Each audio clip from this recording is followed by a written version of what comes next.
Bonjour et bienvenue dans cette vidéo. Nous y voyons la fonction grouper par. Celle-ci est relativement récente et permet d'obtenir une matrice de valeurs agrégées selon un ou plusieurs regroupements. Notre base de travail sera cette plage de données qui contient en ligne des mouvements de vente et en colonne plusieurs informations. Nous synthétiserons ces valeurs selon certaines de ces données. Commençons la saisie de notre fonction. Dans le premier argument, nous aurons la plage composée de colonnes, qui contiennent les valeurs sur lesquelles nous souhaitons que le regroupement se fasse. Nous voulons un regroupement par origine. Nous prenons la plage allant de G1 à G101. Nous incluons l'entête dans la plage. Dans le deuxième argument, nous aurons la plage des valeurs à agréger.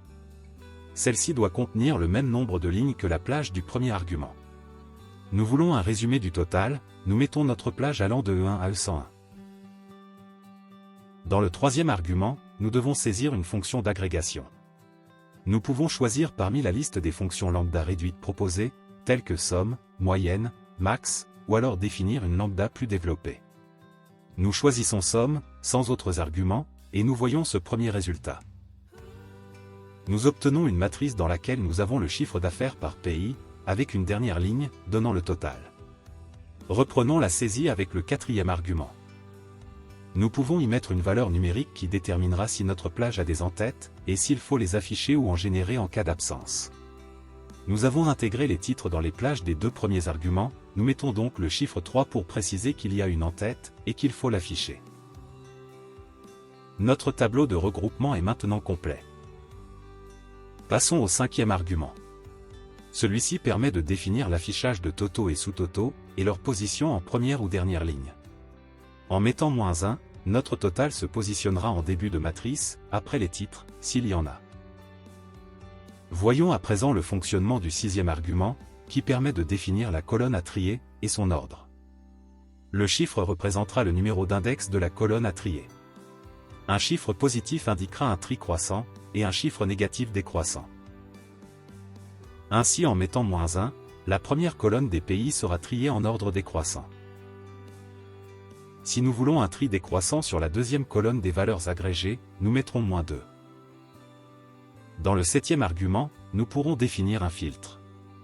Celui-ci devra renvoyer une colonne de vrai ou de faux, et devra avoir le même nombre de lignes que la plage dans le premier argument.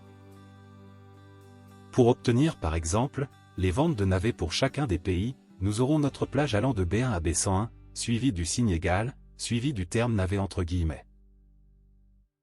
Nous avons vendu pour un peu plus de 175 € de navets d'origine France. Voyons le dernier argument, qui permet de définir si les champs font partie d'une hiérarchie ou d'un tableau, et donc si des sous-totaux peuvent être affichés ou non. Cela aura un impact sur le fonctionnement du tri et ne sera utile qu'en cas de regroupement sur plusieurs colonnes. Pour notre exemple, nous ne mettons pas cet argument.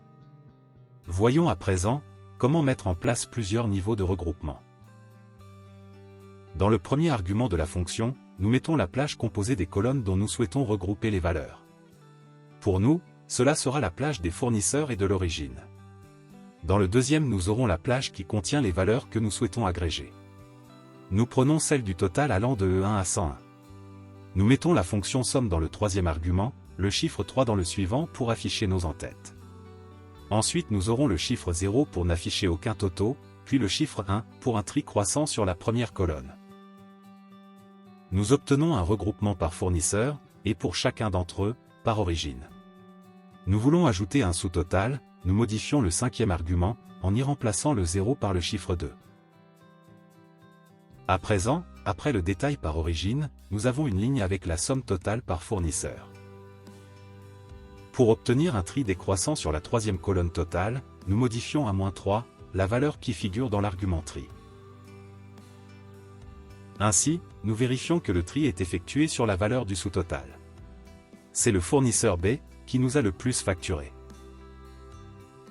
Nous pouvons intégrer plusieurs fonctions d'agrégation dans la même formule. Il faut pour cela qu'elles soient dans une matrice. Nous utiliserons l'une des fonctions, assemblage ou assemblv. Nous prenons la première pour assembler horizontalement. Chacun de ces arguments sera l'une des fonctions d'agrégation que nous souhaiterons appliquer. Nous mettons par exemple somme, puis max, et enfin min, séparés par un point-virgule. Nous obtenons un tableau, dont les 3 dernières colonnes contiennent les valeurs agrégées selon la formule appliquée, et ont pour titre le nom de la fonction utilisée pour résumer nos valeurs.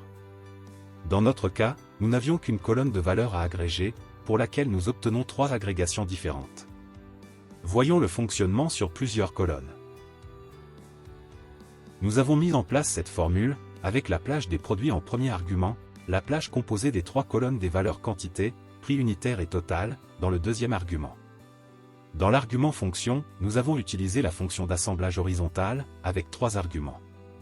Le premier est la fonction somme, et sera appliqué à la première colonne de valeurs, la deuxième fonction min sera appliquée à la deuxième, et le dernier somme, sera appliqué à la troisième. Dans le cas de plusieurs colonnes à agréger, le nombre d'arguments des fonctions a 100 bâches, ou V, doit correspondre au nombre de colonnes. Passons à un dernier exemple, avec des regroupements à faire sur des valeurs contenues dans des colonnes non contiguës. Nous nous servirons de la fonction choisir col. Celle-ci permet de choisir les colonnes et leur ordre, à partir d'une source de données. Dans son premier argument, nous aurons notre plage complète allant de A1 à G101. Dans les arguments suivants, nous aurons les numéros des colonnes que nous souhaitons récupérer.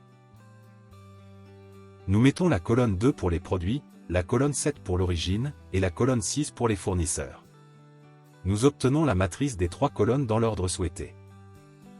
Celle-ci deviendra le premier argument de la fonction groupe et par. Nous aurons donc un regroupement par produit, par origine puis par fournisseur. Dans le deuxième argument, nous mettons la colonne des quantités allant de C1 à C101. Nous utiliserons la fonction somme dans le troisième paramètre. Nous affichons les en-têtes avec le chiffre 3 dans l'argument suivant, et pour le moment nous mettons 0 dans celui d'après, pour ne pas avoir de totaux. Nous obtenons notre tableau de la somme des quantités, sur 3 niveaux de regroupement. D'abord par produit, puis pour chacun d'entre eux par origine, puis pour chacune d'entre elles, par fournisseur. Nous modifions le paramètre des totaux que nous avions laissé à 0, par le chiffre 2, afin d'ajouter un total général et des sous-totaux.